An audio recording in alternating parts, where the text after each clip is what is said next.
love, Dishonor, Marry, Die. Cherish, Cherish, a novel by David Rakoff.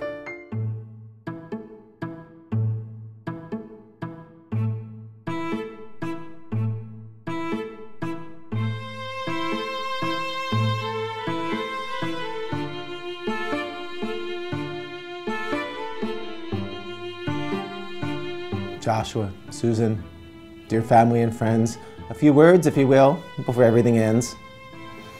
And if you skip out of here to begin your new life as happily married husband and wife. You've promised to honor, to love and obey. We've sipped our champagne and been cleansed with sorbet. All in endorsement of your, hers, and hisdom. So let me add my 2 cents worth of wisdom. Herewith, as a coda to this evening historical, I just thought I'd tell you this tale allegorical. I was racking my brains sitting here at this table until I remembered this suitable fable. Each reptilian hero, each animal squeal serves a purpose, you see, because they reveal a truth about life, even as they distort us. So here is the tale of the scorpion and tortoise. The scorpion was hamstrung, his tail all a-quiver. Just how would he manage to get across the river? The water's so deep, he observed with a sigh, which pricked at the ears of the tortoise nearby. Well, why don't you swim? Asked the slow-moving fellow, unless you're afraid. Is that it? You yellow? That's rude, said the scorpion, and I'm not afraid so much as unable. It's not how I'm made. Forgive me. I didn't mean to be glib when I said that. I figured you were an amphibian. The error was one of misclassification. I mistakenly figured you for a crustacean. no offense taken, the scorpion replied. So how about you help me reach the far side? You swim like a dream and you have what I lack. How about you take me across on your back? I'm really not sure that's the best thing to do, said the tortoise. Now that I see it's you, you're the scorpion, and how can I say this? Just, well, I don't know I feel safe with you riding on my shell. You've a less than ideal reputation proceeding. There's talk of your victims, all poisoned and bleeding. That fact by itself should be reason sufficient. I mean, what do you take me for? Mentally deficient? I hear what you're saying, but what would that prove? We both drowned, so tell me, how would that behoove me to basically die by very own hand when all I desire is to be on dry land? The tortoise considered the scorpion's defense. When he gave it some thought, it made perfect sense. The niggling voice in his mind he ignored. He swam to the bank and called out, "I'm aboard." The tortoise was wrong to ignore all his doubts, because in the end, friends, our true selves will out. For just a few moments from when they set sail, the scorpion lashed out with his venomous tail. As he fought for his life, he said, "Please tell me why you have done this, for now we will surely both die."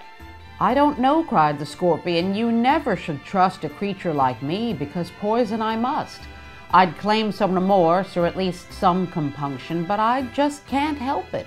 My form is my function. You thought I'd behave like my cousin the crab, but unlike him, it is but my nature to stab. The tortoise expired with one final quiver, and then both of them sank, swallowed up by the river. Nathan paused, cleared his throat, took a sip of his drink. He needed these extra few seconds to think. The room had grown frosty. The tension was growing. Folks wondered precisely where Nathan was going. The prospects of skirting fiasco seemed dim, but what he said next surprised even him. So what can we learn from their watery ends? Is there some lesson on how to be friends? I think what it means is that central to living a life that is good is a life that's forgiving. We're creatures of contact, regardless of weather. To kiss or to wound, we still must come together. Like in any hall, we endure twists and torsions for food we don't like, and in such tiny portions. But like hating a food and still asking for more, it beats staying dry on some lonely shore. So we make ourselves open, while knowing full well it's essentially saying, "Please come, pierce my shell." So please, let's all raise up our glasses of wine. I'm gonna finish this toast with these words that aren't mine.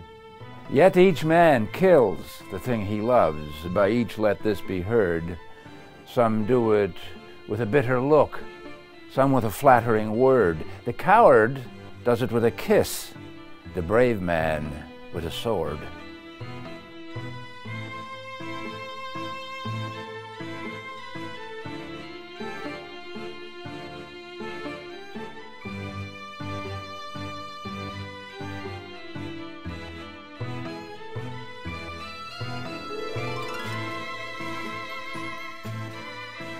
And Lou turned off the swan's head, once more checked his tie, held his arm out and said, "This is goodbye."